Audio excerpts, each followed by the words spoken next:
ารอาหารยังเป็นปัญหาด้านโภชนาการต้นต่อในประเทศลาว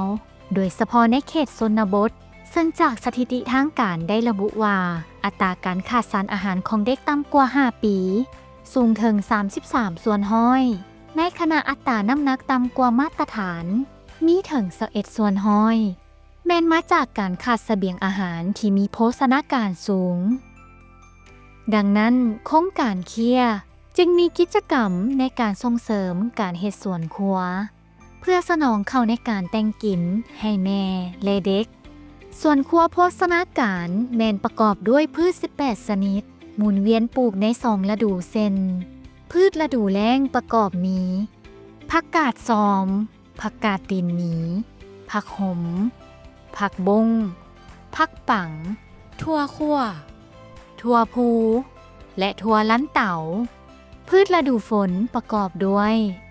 ถั่วเขียวผักตำนินผักอีหุมต้นแป้งนัวหมาก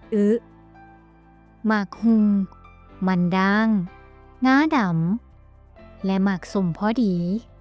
ผักทั้ง 18 ชนิดแม่นง่ายในการปลูกและมีคุณค่าทางโภชนาการสูงซึ่งสามารถนำมาปรุงแต่งเป็นอาหารได้อย่างหลากหลาย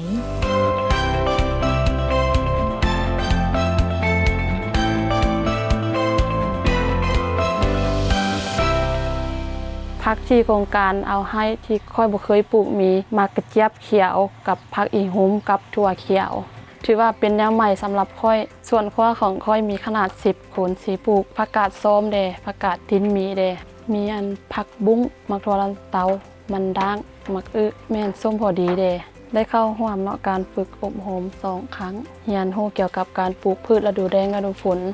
กับสอนอันเฮ็ดอันนำชีวภาพแล้วก็เฮ็ดฝุ่นบ่มผ่านมายังบ่เคยเฮ็ดค่าได้อันโครงการเพิ่นมาลงน่ะจังได้เฮ็ดแม่นค่าได้ไปเรียนนำโครงการท่านเพิ่นได้บอกแล้วก็ได้เอาเศษผักอันนั้นเฮ็ดเป็นฝุ่นบ่มน่ะเพิ่นนะครับก็ดีเนาะในดินก็เป็นดินดีเด้แล้วก็ดินเฮาก็งามขึ้นผักก็งามขึ้นหลายกว่าเก่านะบ่มีแมงไม้มาตอมหลายเด้ทดลองอยู่ไปทดลองแล้วก็ได้ผักก็งามแล้วก็ดินนั่นก็ดีแม่นสำหรับครอบครัวน้องเนาะมีสวนครัวที่เป็นดีประหยัดเวลาสามารถเอาผักอยู่สวนเฮากินได้ทุกมื้อประหยัดรายจ่ายในครอบครัวได้ประมาณ1 ล้านต่อเดือน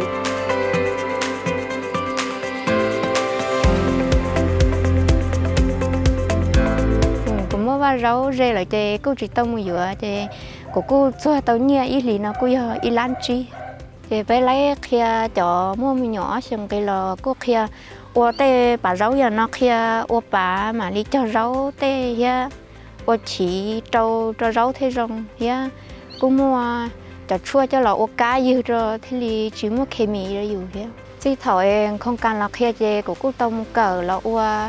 ô chỉ cho rau cu rong thế cu cho chua dư cá có cá thôi nó thì thổi bé chỉ tao một cờ là chỉ tao kia đâu bé về bé cu rau cu chỉ rong thế ta chỉ thổi bé một cờ về là cu kia đâu bé cu là cho rau của cu là chỉ kia rau của tên nó là cu rong đi nó là thế thì cho chỉ là cu rau của cho rau nó là cu rong tua thế của cu chỉ tao xiển nha đi trả tay mùi ở bé ta la là nó chỉ thôi lợi chỉ tao lọt kia chỉ tao rau rền tê được chỉ tao uli nó chỉ cô mua bó tao tê xí chỉ cô đê cô rau của tụi nhỏ cô kha cô nó rau chỉ tao nữa cô chỉ lo chỉ xia hàng ta chỉ thôi cô cỡ lo chơi là cô kia ô rau tao tao giả đi tê nó cho lò rau của tụi nhỏ nó chơi nữa cô lo thì cô xia nữa cô nó tàu nữa cô chỉ lũ lý giả ta lý dụ tao tê thì cô đê cho rau ba nó rau của tụi nhỏ nó chơi nữa cô nhện nó giờ thì thầu món gai chạy sơ tới thầu ký tới thầu ho món hầu tới thầu chỉ cú ho lá nữa nó rư chạy tới hướng lòng nó cú nhện nó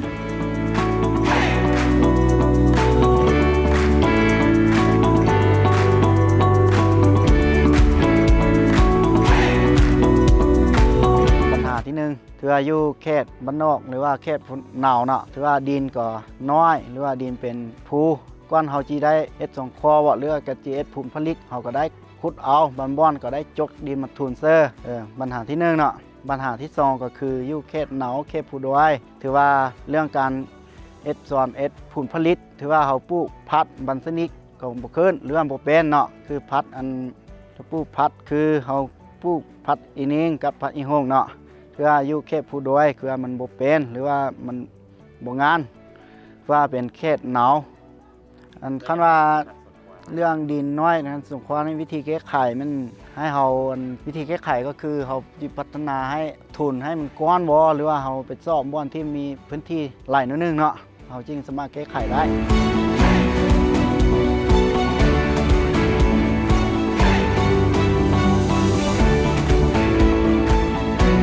จากเม็ดพันธุ์น้อยๆสู่โต๊ะอาหารที่อุดมสมบูรณ์ จากความบ่ฮู้สู่การเป็นครูสอน จากครอบครัวที่ขาดโภชนาการสู่ชุมชนที่เข้มแข็ง